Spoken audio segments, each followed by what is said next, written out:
So welcome back, everyone. We're just entering the last section now of the event. We got three amazing speakers lined up. Huatong Sun, who is going to be speaking in just a moment.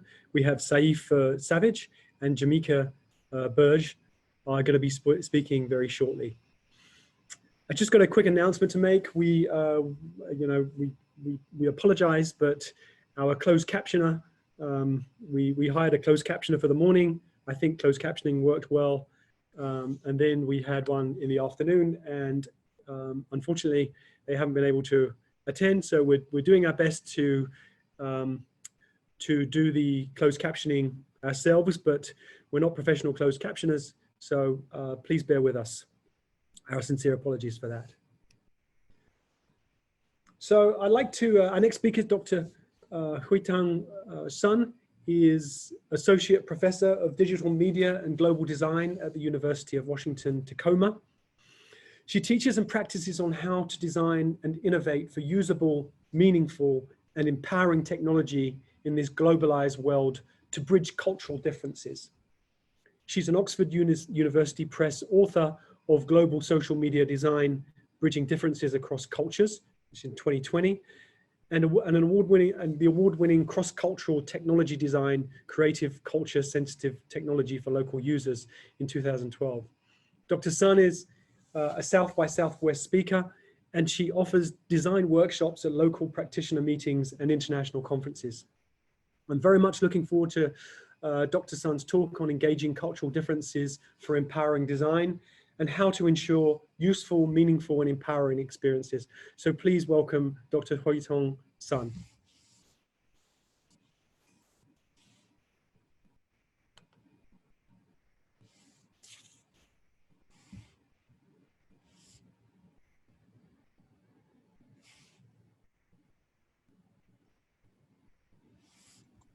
Huatong? I'll use my video. I need to share screen. Yep, just share your screen and you'll be able to take over this. Okay.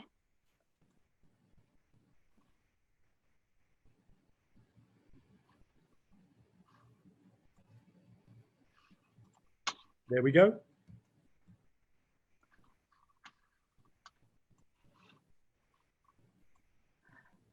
Okay, good afternoon. Happy World Usability Day. Hey, I don't think I can, my video is stopped. No, we don't see your video. We see the deck, but we don't see your video. No, because my video is stopped. Okay. Because the host has stopped it. So you need to start video. We'll fix that. Okay, yeah.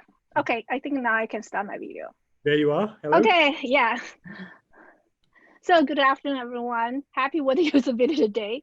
So thanks for this opportunity to speak to you and connect with you.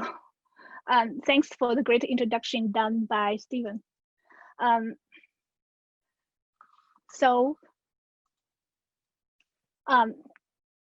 research how to design and innovate for usable, meaningful, and empowering technology in this globalized world to bridge cultural differences. I originally come from China.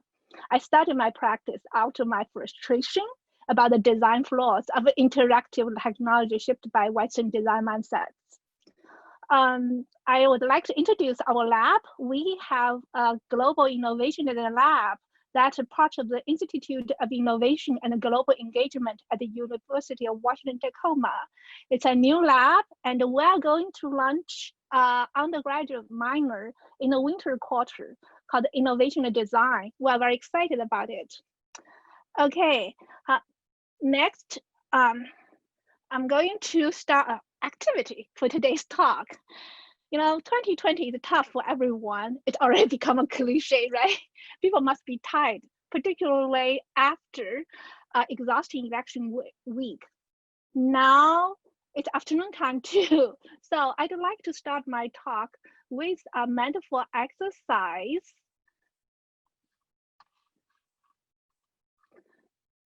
So let's look at this drawing together.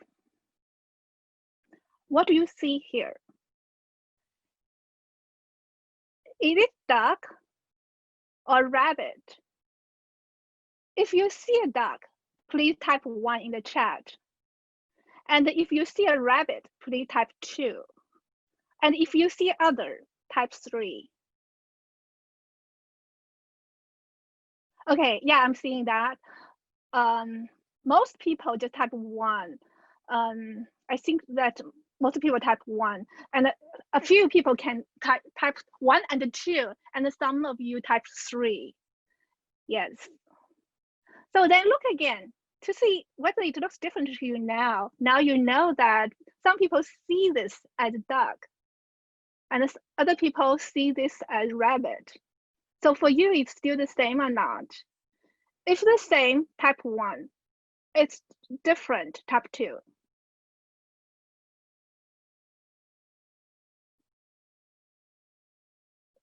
Now I see 2 more frequently in the chat. Okay, it's very good. And it's very interesting. I'll put it this way. So who's right and who's wrong? Or maybe no. I think the point is that, do you think this illustration is really supposed to be a duck or rabbit? Or could it be both? Actually, it's both, right? But many of us can only see one. I think depending on how we see this part, do you see this as duck's bill or rabbit's ears? Yeah. So this mindful exercise told us one thing, that something can look more than just one thing. And the people see things differently. Just as of now, how divided the United States is. So before we question other people's positions, we should ask ourselves whether we can embrace the differences. This is a topic I'd like to cover in today's talk.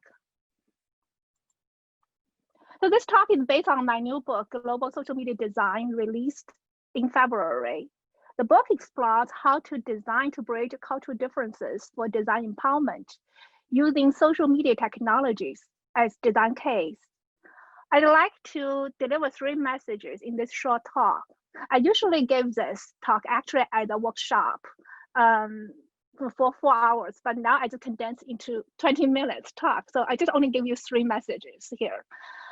First, cultural differences are dynamic, relational, and emerging. Second, we should convert cultural differences into design resources, and we can. Third, we need to engage cultural differences for empowering design and human-centered AI. So before I was waiting for my talk, I heard people ask a question about cultural appropriation for the previous panel. I hope this talk can give you some idea to address those issues. I'd first start with the question, are simplicity and minimalism the universal design standards we should adhere to across cultures? Which we should adhere to across cultures, sorry. And I'd like to share a story. So many years ago, when I was a graduate student, I had a usability internship phone interview with Google. That was back in February. That was back February 2001. At that time, I already received an internship offer from IBM company to work as a web designer. But I was also still very excited about the prospect of working for an upcoming company like Google at that time. The interview went smoothly, and then came the last question. I was asked what design suggestion I would give to Google's interface. So this is the Google interface you see here. It's the 2001 interface. I answered this way. I found this interface was a bit too simple, and I'd like to add more features, blah, blah, blah. I don't remember what I said at that time, but as you know, I didn't get that internship offer. So for many years, I thought I was so stupid to change Google's design principle in a job interview with them. We all know Google design values simplicity and minimalism. What was I thinking when I made that suggestion? I think my career path might have been dramatically different if I had received that usability internship offer back then, right? For many years, I thought this way. Until 2 years ago, I was at a design conference in South Korea. So at the conference, I established European designer complained why Naver's homepage is so messy with such a busy layout. So this is Naver's interface he would complain about. For people who haven't heard about Naver, Naver is Yahoo in South Korea.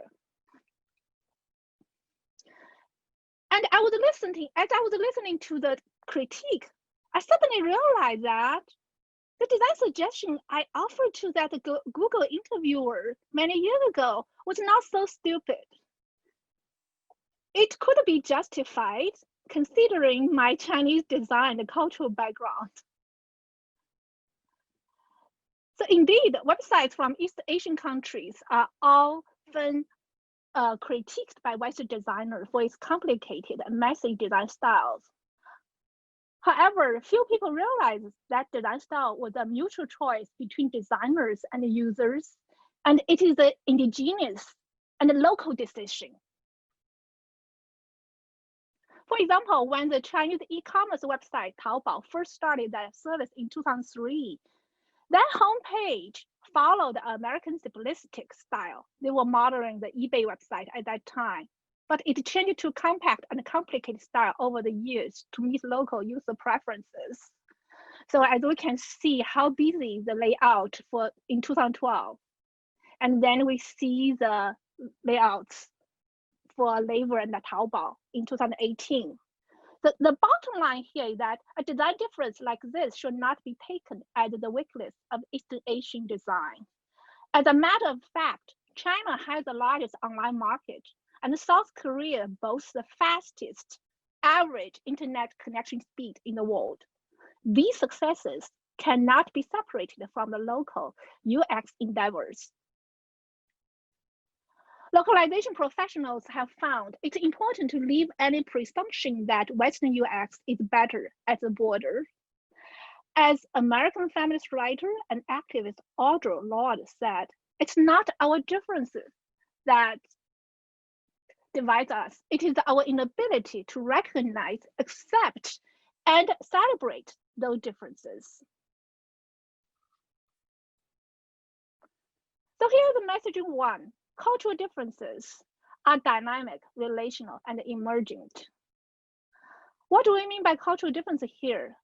They emerge from the various categorical identifications such as ethnicity, race, age, class, religion, gender, sexuality, and ability, and more. And they manifest as ways of life. To understand cultural differences, let's look at two questions.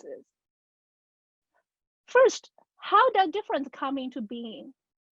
A classic textbook, The Meaning of Differences, introduced two views of the emergence of difference. The first perspective is essentialist perspective. Difference are seen as essential. They are the same across time and place. They are something innate and unchangeable. And then we also see another perspective that they see differences actually are outcome of social processes that come from those in political, legal, economic, scientific, and religious institutions. So those social processes create differences and determine that some differences are more important than others and assign particular meaning to those differences.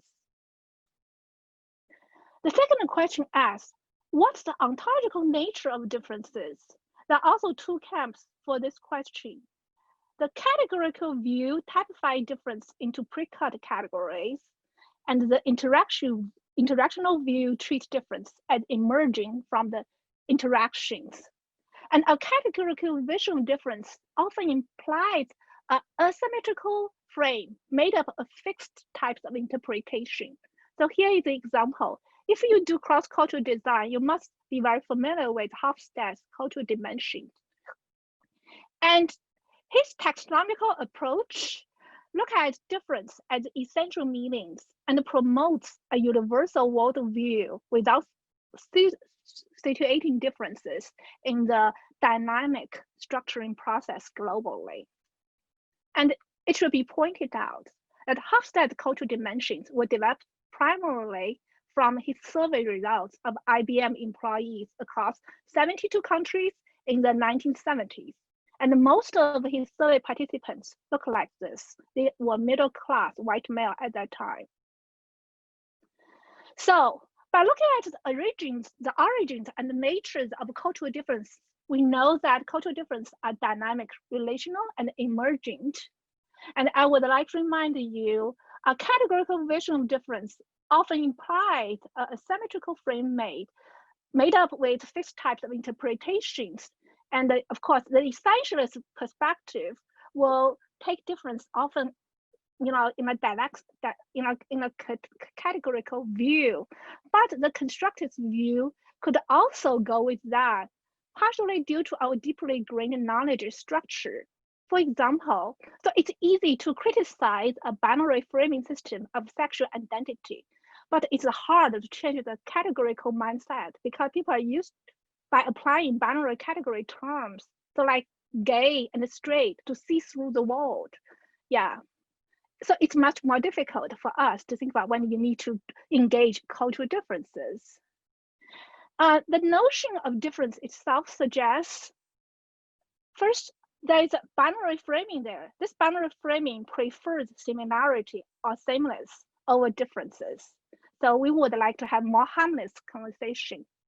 And also the view of difference itself often sees difference as a communication deficit.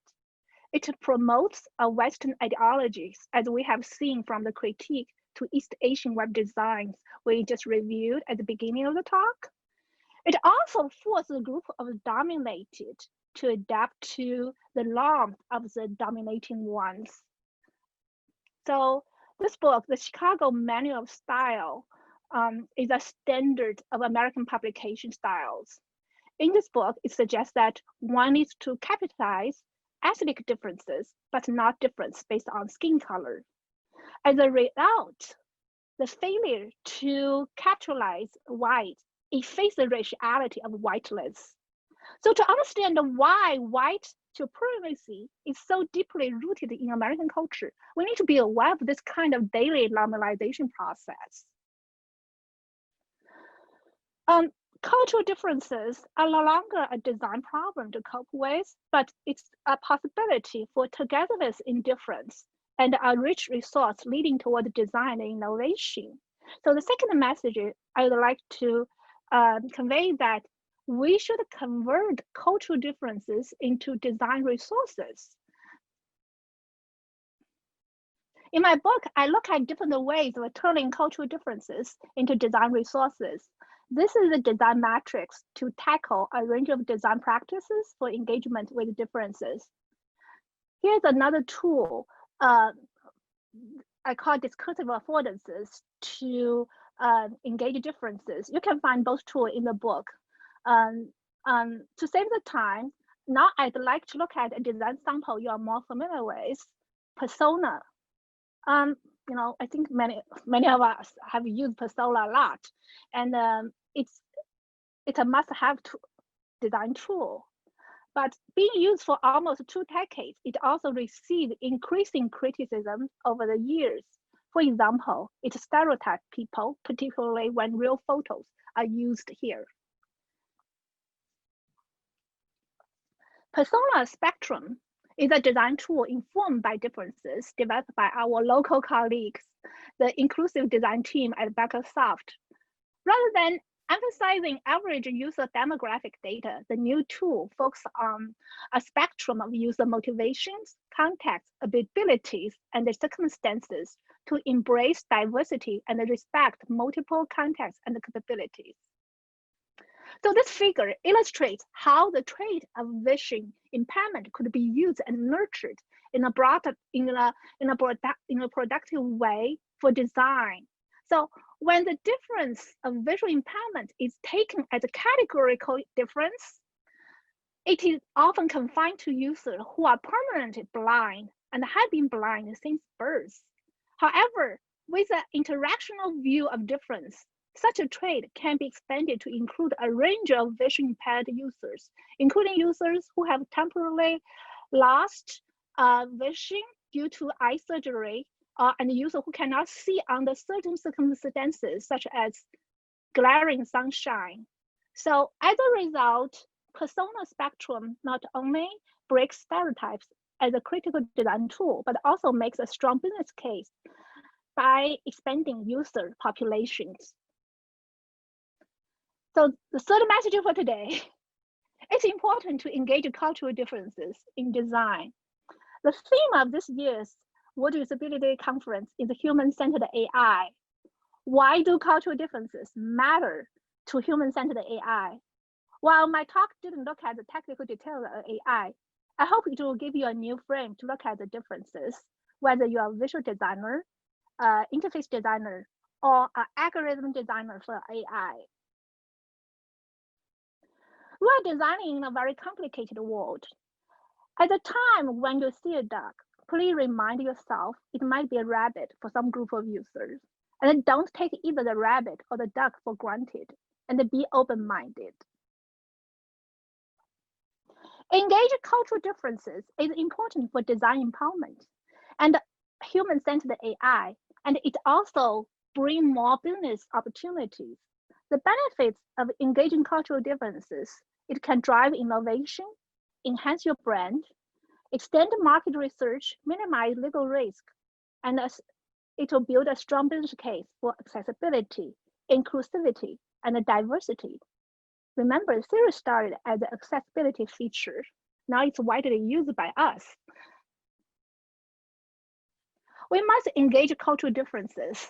And I'd like to wrap up today's talk with another drawing, Hello Kitty. Hello Kitty is a very successful global design that so many of us can recognize and relate to.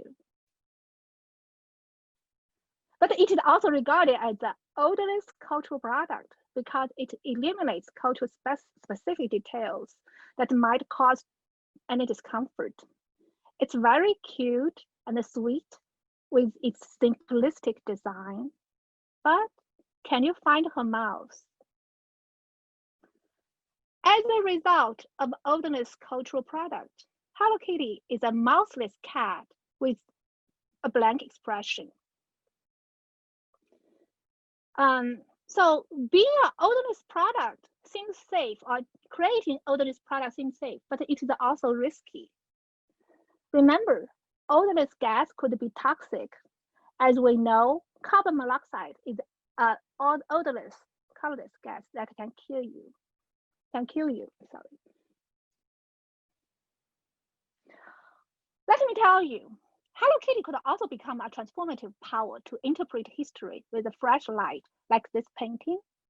For sure, this piece of painting can be interpreted in multiple ways. For me, it conveys the possibility to bridge the differences and to heal at this time. And thanks. It has been a pleasure to talk with you all, and thanks for inviting me, and thanks to Mike, Stephen, Josh, Flower, Bridget, and the event team. Thank you. Great, Tom. Thank you so much. Really fantastic talk. Very, very thought-provoking. You know, it really kind of calls out the problem of assuming or designing for a culture that you know, and kind of forgetting about the ones that you perhaps don't, and how that can impact AI practices. So thank you so much. Hopefully you're going to stay around for the panel in a short while.